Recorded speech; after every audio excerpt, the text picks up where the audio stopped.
அத்தை அத்தை என்ன மன்னிச்சிருங்க அத்தை. ஏதோ பணத்தாசையில் இப்படி தப்பு பண்ணிட்டேன் அத்தை. மாமா சூசைட் பண்ணிப்பாருன்னு எதிர்பார்க்கல அத்தை. ஏதோ என் பிஸ்னஸ்க்கு யூஸ் பண்ணிட்டு திருப்பி கொடுத்துடலாம் தான் நினச்சேன் அத்தை. ஆனால் மாமா செத்ததுக்கப்புறம் எப்படி சொல்கிறதுன்னு தெரியல அத்தை. என்ன மன்னிச்சிருங்க அத்தை. மச்சான் உன் மூஞ்சில முழிக்கிறதுக்கு எனக்கு அருகதை இல்லடா. என்னை மன்னிச்சிரு மச்சான், என்ன மன்னிச்சிடுறான். நான் பண்றது எல்லாமே கரெக்ட் மாதிரி இருந்துச்சுடா, ஆனால் எல்லாமே தப்பாயிருச்சு. தப்பு பண்ணிட்டேன் மச்சான், சாரிடா. சாரி. ஆமென். அடடா தமிழ், வாப்பா உட்கார். உங்களோட 5 கோடி ரூபா பணமும் இப்போ என்கிட்ட இருக்குது சார். நாளைக்கு காலையில் தொலைஞ்சு போன ஃபைல் கிடச்சிருச்சுன்னு நீங்களே சொல்லுங்கள். என் வேலையும் திருப்பி கொடுத்துருங்க சார். சாயங்காலமாக நானே பணத்தை கொண்டு வந்து வீட்டில் கொடுத்துட்றேன் சார்.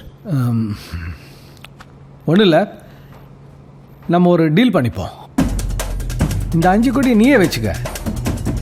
ஏன்னா இந்த ஃபைலை வச்சு ஒரு 50 கோடி ரூபா நான் பார்த்துட்டேன். ஸோ என்னால் அந்த ஃபைலை திருப்பி கொண்டு வர முடியாது. அதனால உன் வேலையை என்னால் திருப்பி தர முடியாது. அதுக்கு பதிலாக இந்த 5 கோடி நீயே வச்சுக்க.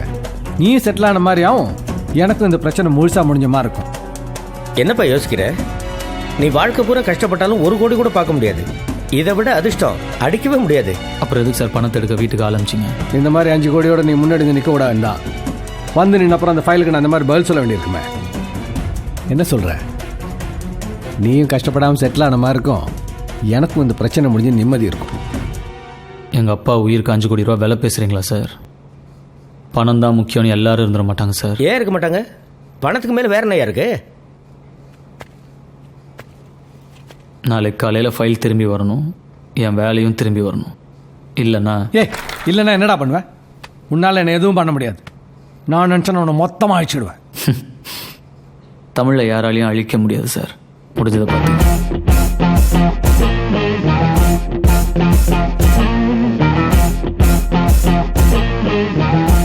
இவன் 5 கோடி ரூபா பணத்தை வேணாங்கிறான். இவன் சரிப்பட்டு வர மாட்டாங்க. இவனுக்கெல்லாம் வன்முறை தான் சரியாக வரும்.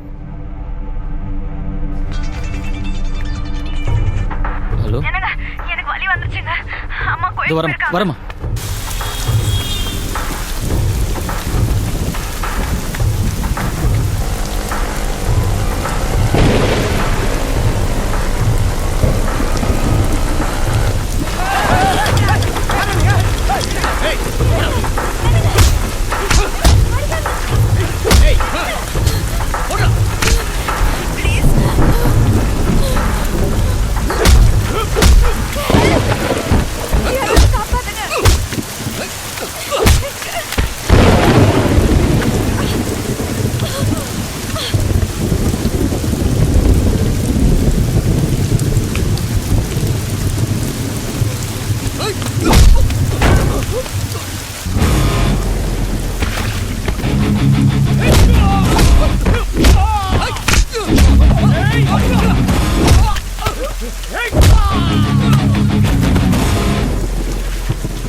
ஹலோ நான் சொன்ன டீலை நீங்கள் அக்செப்ட் பண்ணியிருக்கணும் சார். தப்பு பண்ணிட்டீங்க. தம்பி, உன்னை நேற்றே விட்டுறக்கூடாது. எப்படி எஸ்கேப் ஆகிட்ட? என்னோட அடுத்த மூவில் நீ தப்பிக்கவே முடியாது. நான் எங்கேயும் போக மாட்டேன் சார். இங்கேயே தான் இருப்பேன். நீங்கள் தான் உள்ளே போக போகிறீங்க. என்ன உள்ளே அனுப்புகிற அளவுக்கு உன்ட்ட என்னடா இருக்குது? சார் அப்படியே கொஞ்சம் உங்கள் டிவி ஆன் பண்ணி நியூஸ் வைங்க. ஆமாம் சார், நடந்தது அப்படியே சொல்கிறேன். ஏன்னா என் மனசாட்சி எனக்கு கொல்லுது. என்னோட senior officer mister Prakash Kumar Devanatha ஃபைலை திருடின பழிய அவரோட அப்பாவி அசிஸ்டன்ட் மிஸ்டர் விஜயராகவன் மேலே போட்டுட்டார்.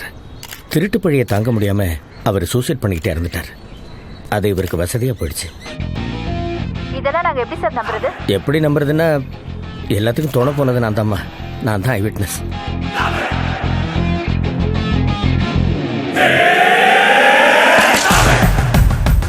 எப்படி அவர் என் பக்கம் இழுத்தன்னு யோசிக்கிறீங்களா? எல்லாமே பணம் தான் சார். நீங்கள் சொல்லி கொடுத்த விளையாட்டு தான். உங்கள் 5 கோடி ரூபாய் பணத்தை அவருக்கு லஞ்சமாக கொடுத்து உண்மையை ஒத்துக்க வச்சேன். உங்கள் பணம் உங்களுக்கே யமனா வந்துருச்சு பார்த்தீங்களா?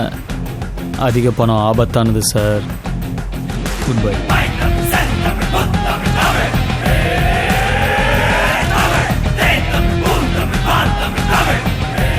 முட்டாள், ரோட்ல ஏன் இதெல்லாம் சொன்ன?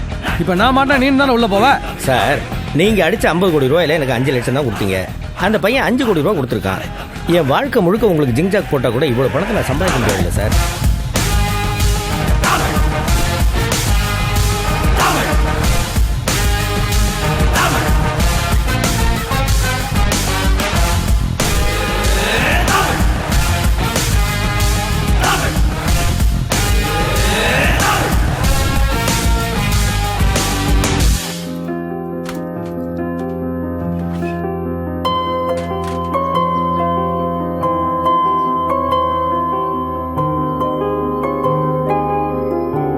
பாய்.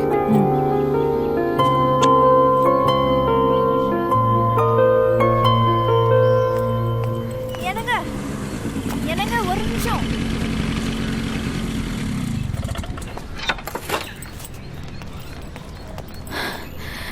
சாப்பாடு மறந்துட்டீங்க. தேங்க்ஸ். ஹலோ, என்னம்மா? தூக்கிட்டு போய் விட மாட்டீங்களா? அப்போ ஏதோ நீ ப்ரெக்னெண்ட்டாக இருந்தால் தூக்கிட்டு போய் விட்டேன். இப்போ தூக்கிட்டு போனால் பார்க்குறவங்களாம் என்ன நினைப்பாங்க? நீ நடந்து போயிடு.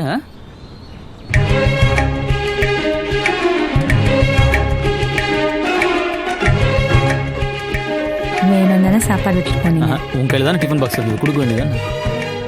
இந்த இட்லி கடை கருப்பாட்டி நம்மளை கேவலமா நினைக்க மாட்டாங்க. அதுக்காக அந்த அம்மாவையா தூக்கிட்டு போக முடியும்?